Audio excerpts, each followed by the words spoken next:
आप सभी को नमस्कार, स्वागत है आपका अपनी ट्रेडिशनल टेल्स में।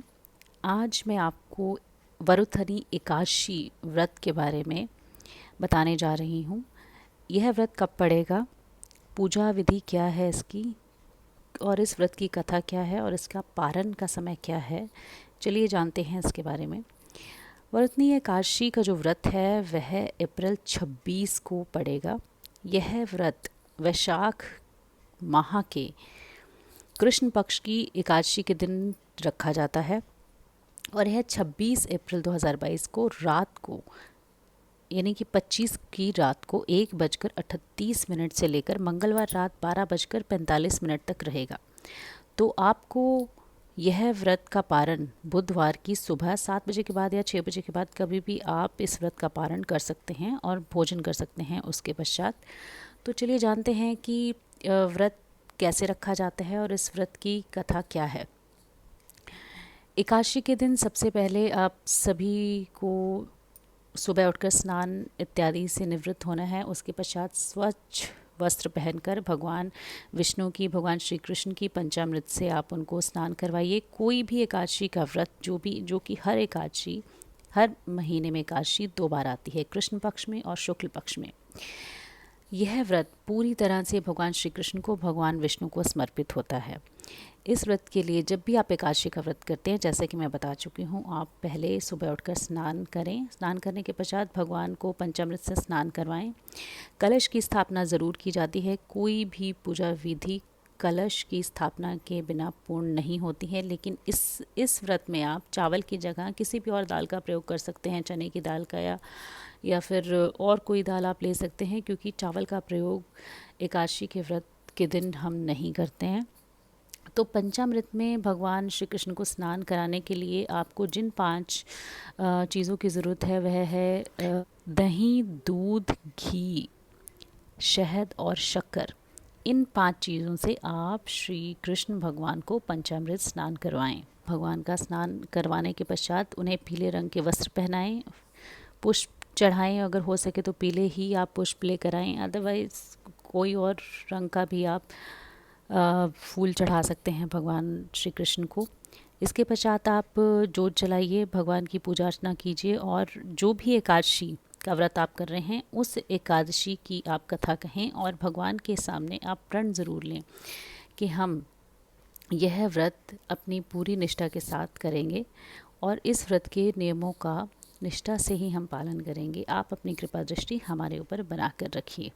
तो चलिए आगे हम जानते हैं कि वरुथनी एकादशी व्रत की क्या कथा है। एक बार युधिष्ठिर ने भगवान श्री कृष्ण से वरुथनी एकादशी व्रत के महत्व को बताने का निवेदन किया। तब श्री कृष्ण ने कहा कि वैशाख माह के कृष्ण पक्ष की एकादशी ही वरुथनी एकादशी है। इस व्रत को करने से पुण्य की प्राप्ति होती है और इस व्रत को करने से कई वर्षों की तपस्या का फल भी प्राप्त होता है।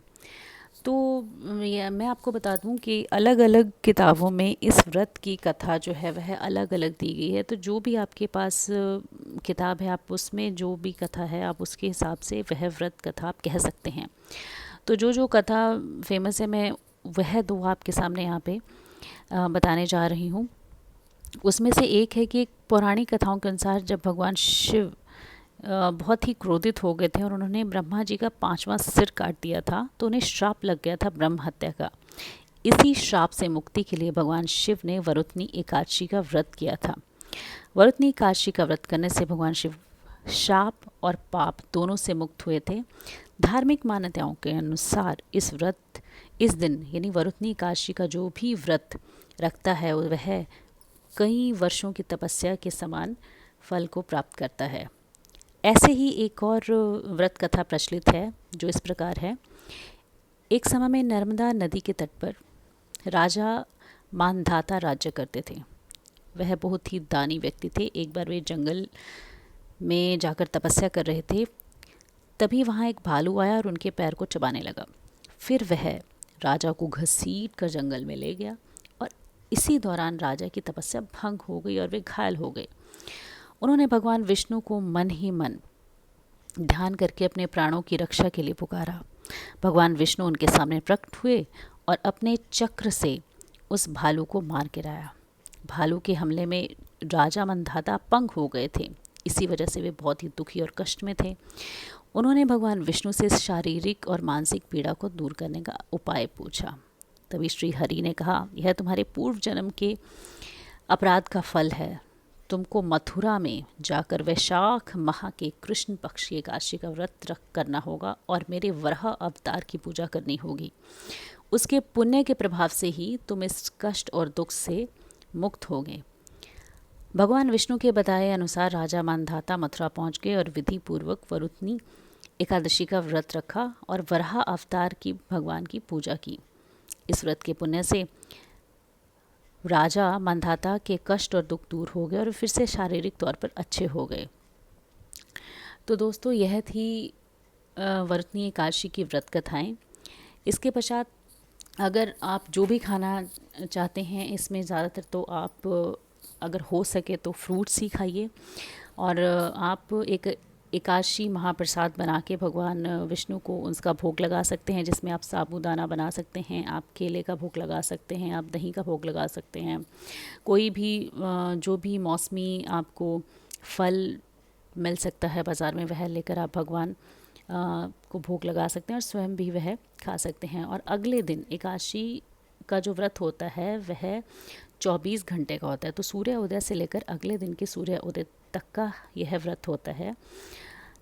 तो यहाँ पे आपको क्या करना है कि बुधवार को जब सूर्योदय हो जाएगा, आप नहाने के पश्चात सूर्य को जल देकर इस व्रत का पारण कर सकते हैं। किसी भी गरीब को आप चावल, दाल, दूध जो भी आप दान करना चाहते हैं वह कर सकते हैं और इसके पश्चात आप भोजन कर सकते हैं। तो यह थी वरुथनी एकादशी व्रत से संबंधित संपूर्ण जानकारी। हमारे साथ अंत तक बने रहने के लिए बहुत बहुत धन्यवाद। जय श्री कृष्ण।